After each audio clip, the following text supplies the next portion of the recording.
The Liberal government just tabled a bill to extend COVID benefits, but it's taking a more targeted approach.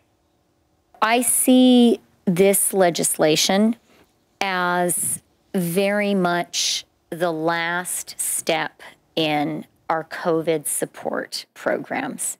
It is what I really hope and truly believe is the final pivot. The House rises on December 17th. How fast can this legislation make it through Parliament?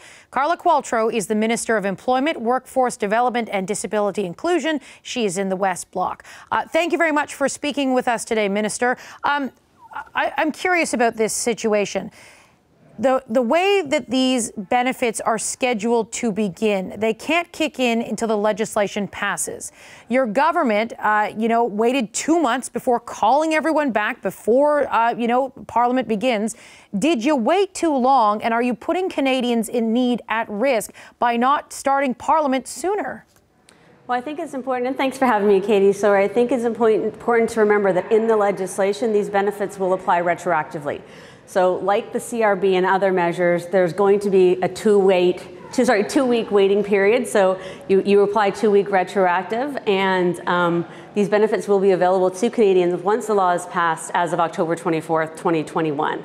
The thing is, it's once the law is passed. How long is that going to take?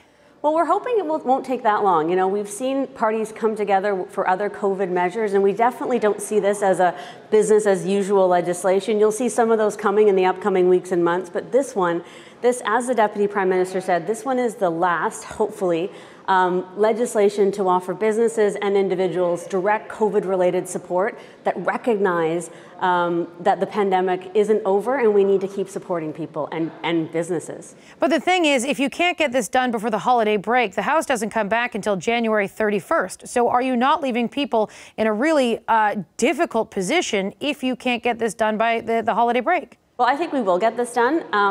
There hasn't been an example during the pandemic where we haven't been able to work together for the betterment of Canadians, and I'm very confident, and I know many of us have been having conversations with our respective critics, and we are working together very closely to ensure that we do get this through as quickly as possible. Should you have brought Parliament back sooner to try and deal with these issues faster? You know, I think it's important that we're here today, and it's important that we announced in October that this would happen. These are the exact same parameters we announced in October, so there aren't any surprises in this law.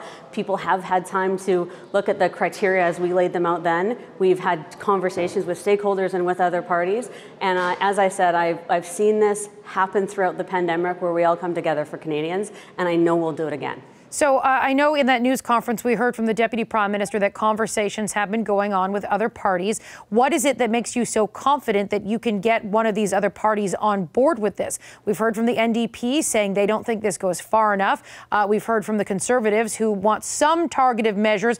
Pierre Poilievre, the finance critic, said at a news conference yesterday they support some measures for hospitality and tourism. And we know that the Bloc Québécois, we're still waiting for some clarity there. So, you know, who's going to be your dance partner here to get this done before the holiday break? Well, I think what you'll see in this package is something that all parties have called for, whether it's enhanced sickness and caregiving or continued sickness and caregiving benefits related to COVID, whether it is support for tourism and hospitality. I think parties understand the need for us to come together, and they will see in this package things that they can individually get behind.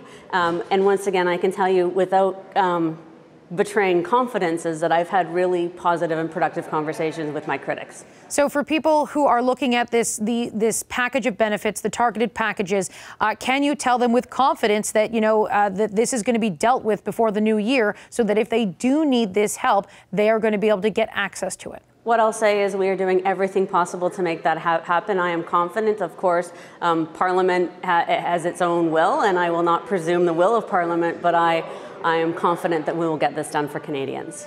People in this country who are refusing to follow vaccine mandates are losing their jobs. We're starting to see this.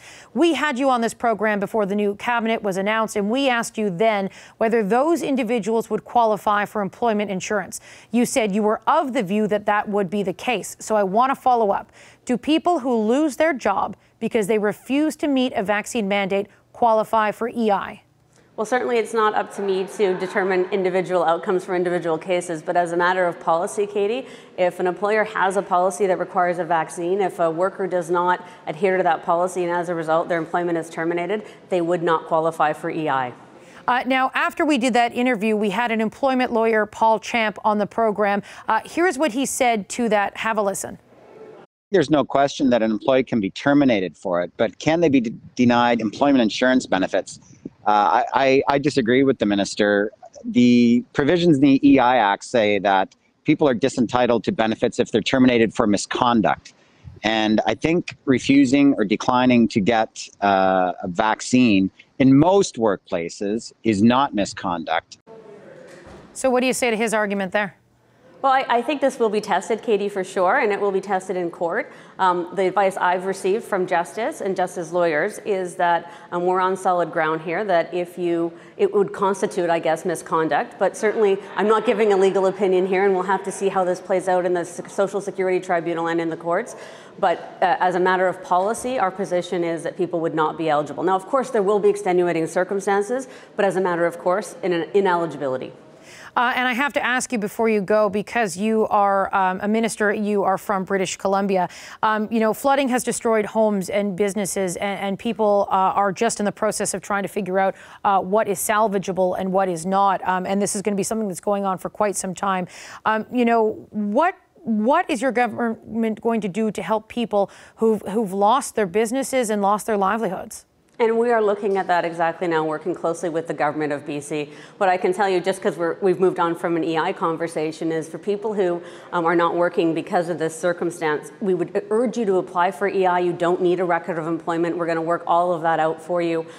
Please apply for EI, and we'll do our best to process your applications as quickly as possible. In terms of support for businesses, we're working with the province of BC to determine how we can, you know, together work to support, whether it's through third-party interveners or through the Canadian, such as the Canadian Red Cross. You know, we're working at the Disaster Financial Assistance Program through the federal government, helps businesses recover in these circumstances. We are working very closely together, and we will be there for businesses. Minister Qualtrough, thank you for your time today. My pleasure. Nice to speak with you. Hi, I'm Vashi Capellos, host of Power in Politics. See more of our show by subscribing to the CBC News channel or click the link for another video.